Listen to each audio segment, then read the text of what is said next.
Now we'll look at a little bit more at instantaneous velocity.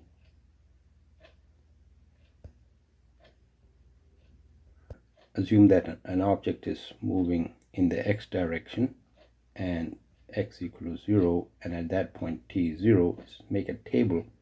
So we have t, and these are all in seconds, and x in meters. So when t is 0, x is 0, and then at 1 second it's at 2 meters. So after 1 second it reaches 2 meters. At 2 seconds it reaches 4 meters. At 3 seconds it's 6, and at 4 it's 8, and let's have one more, 5, it's 10. So now if we draw a graph between t and x, then we have 1, 2, 3, 4, 5 seconds.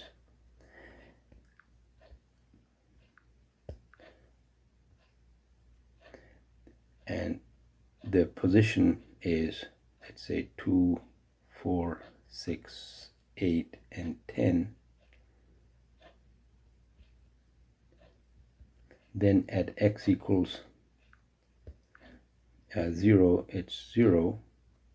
Then at 1, it's 2.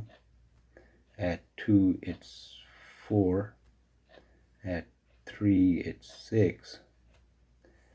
And here and here. And we can see that this is a straight line.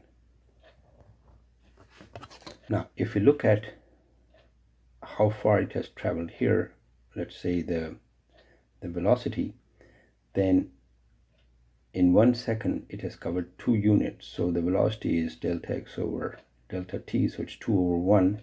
So the velocity here is 2 meters per second from here to here. And from here to here it covers 2 meters in 1 second, so it's still 2 meters per second. And in this part it covers a distance of 2 meters in 1 second, so it's still 2 meters per second. So the speed is always 2 meters per second, which means that the speed is constant. So the position is linear, a straight line, and the speed or the velocity is constant. It's always the same, and it equals the slope of this line. So if we want to draw a curve for the velocity,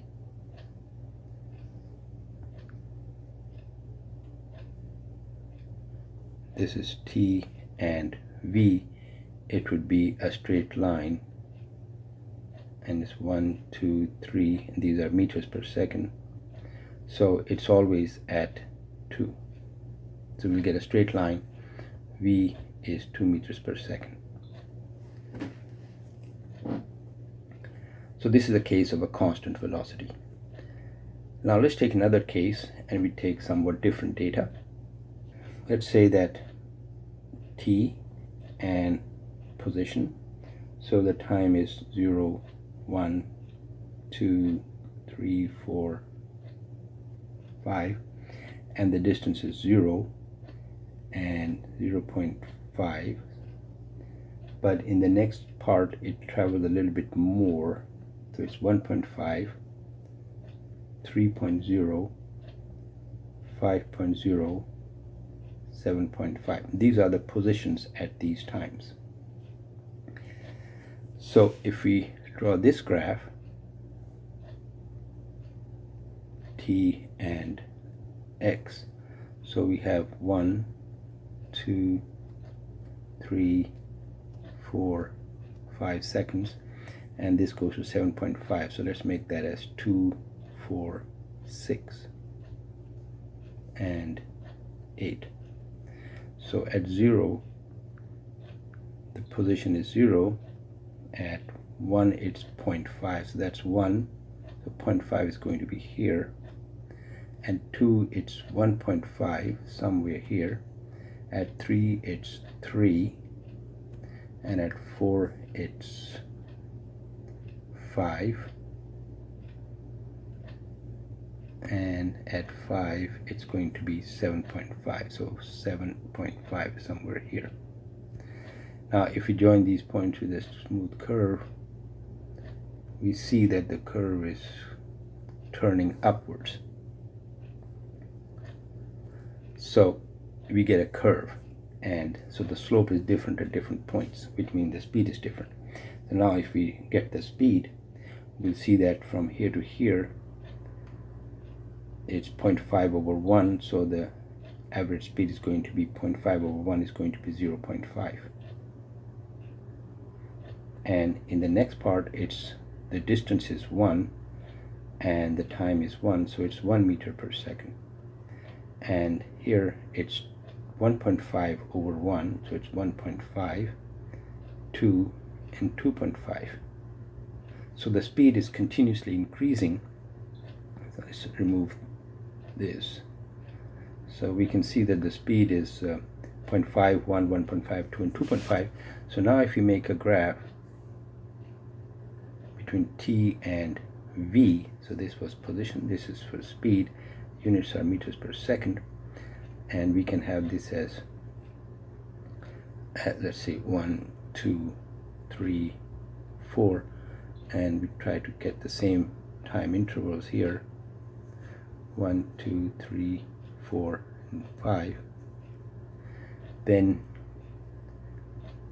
the speed at 1, let's just take this at 1, even though it's the average, so it's 0.5. At 2 it's 1, at 3 it's 1.5, 4 it's 2, and 5 is 2.5. So this is a straight line.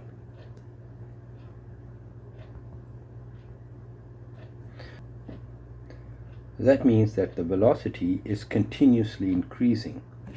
Now if we look at how the velocity is changing, then we would see that here the change in velocity is 0.5, and here it's also 0.5, and between these two it's also 0.5, 0.5. So the change in velocity in every time interval is the same. Now this is what we call the acceleration.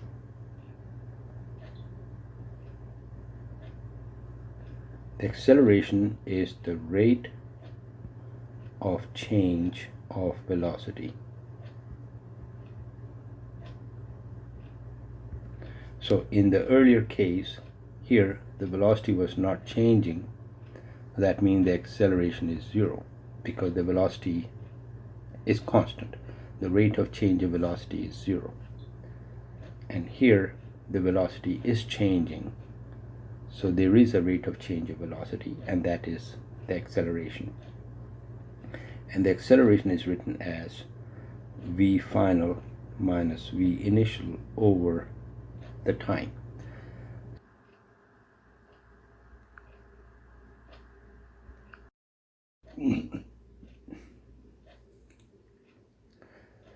So now if we want to find the acceleration of this object, we will say v final, let's say that's the v final,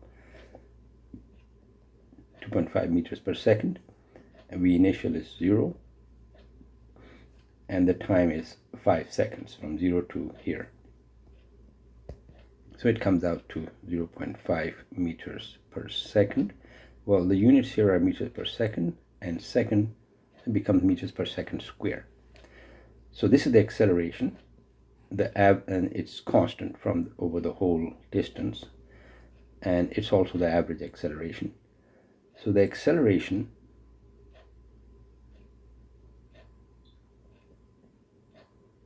is that if an object is here and it's moving slowly, so it reaches here in some, say, let's say after 1 second it's here, in the next second it's at a bigger distance, the next second it's at an even bigger distance.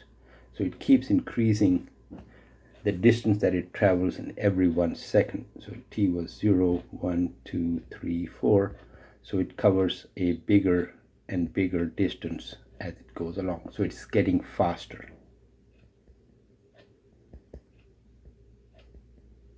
Well, it could also be getting slower. Okay, that is also an acceleration. You can say negative acceleration, but that's not exactly correct. So a deceleration would be a slowing down. An acceleration would be a speeding up. So that's why when you drive the car, you have what you call the accelerator. When you press the accelerator, the car accelerates. It increases the speed. The brake is also an accelerator because it decreases the acceleration or slows down the car, or you can say it gives you a negative acceleration or a deceleration. We'll see what is really a positive and negative acceleration as we go along, but acceleration here means a rate of change of velocity.